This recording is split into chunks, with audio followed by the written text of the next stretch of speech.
Hi friends, मुठ्ठल Joshi या व्हिडिओमध्ये आपण जिल्हा परिषद भरती 2025 संदर्भात अतिशय महत्त्वाचा असा अपडेट पाहणार आहोत आणि सोशल मीडियामधून तुम्हाला सुद्धा ही माहिती मिळालेली असेल.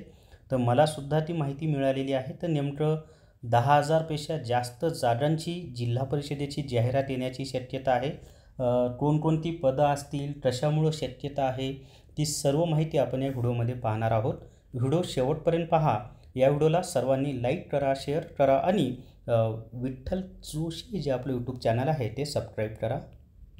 जर तुम्हाला सरळ सेवा रेकॉर्डेड व्हिडिओ कोर्स विकत घ्यायचा असेल तर प्ले स्टोअरवरून विठ्ठल जोशी ॲप डाउनलोड करा आणि सरळ सेवा रेकॉर्डेड व्हिडिओ कोर्स विकत घ्या. या एकाच कोर्समधून तुमची सर्व परीक्षांची तयारी होऊन जाईल.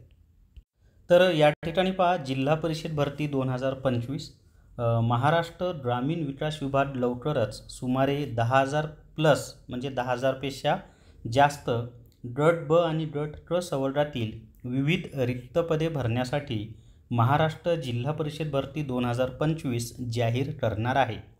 प्राप्त माहितीनुसार झेडपी भरती 2025ची अधिसूचना येत्या काही दिवसात जाहीर होणार आहे. इथं दिले पहा की येत्या काही दिवसामध्ये अधिसूचना जाहीर होणार आहे.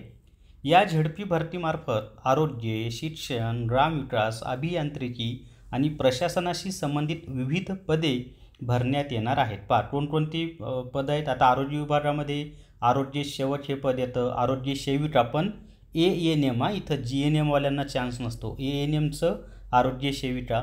त्याच्यानंतर आरोग्य पर्यवेक्षक आहे. शिक्षण विभागामध्ये विस्तार अधिकारी आहेत वेगवेगळे. त्याच्यानंतरचं पहा त्याच्यानंतरचं आहे ग्रामविकासमध्ये तुमचं ग्रामसेवक हे पद असतं. त्याच्यानंतर तुमचं पशुधन पर्यवेक्षक आहे ते पद आहे. त्याच्यानंतर अभियांत्रिकीमध्ये आपलं काय म्हणा सिव्हिल असिस्टंट जे असतं ना ते पद येतं. आणि प्रशासनाशी संबंधित मग ते सामान्य प्रशासन वगैरे म्हणजे सर्वच लेवलची विस्तार अधिकारी वगैरे याच्यामध्ये येणार आहेत. म्हणजे 2023मध्ये जिल्हा परिषदेमध्ये जेवढ्या पदांची भरती झाली होती ना ती सगळी पदं याच्यामध्ये येणार आहेत. संबंधित विविध पदे भरण्यात येणार आहेत.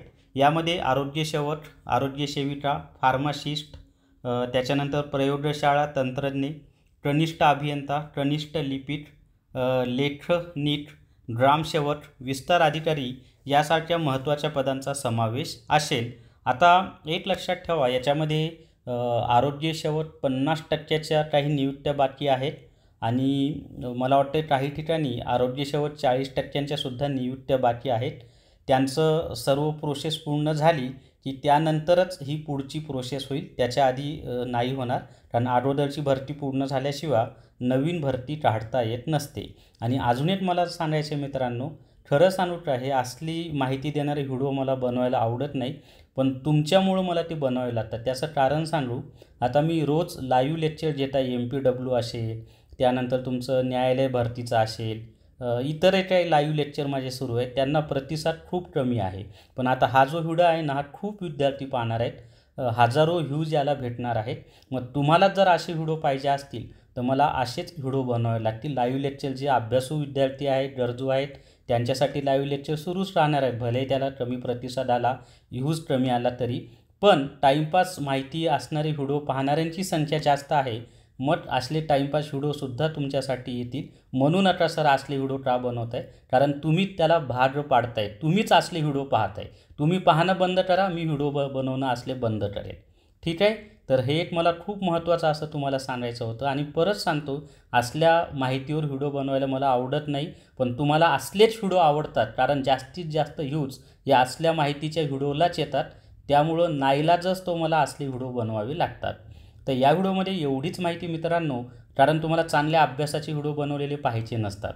तर या व्हिडिओमध्ये एवढीच माहिती. या व्हिडिओला सर्वांनी लाईक करा, शेअर करा आणि विठ्ठल जोशी हे आपलं यूट्यूब चॅनल सबस्क्राईब करा. Thank you very much.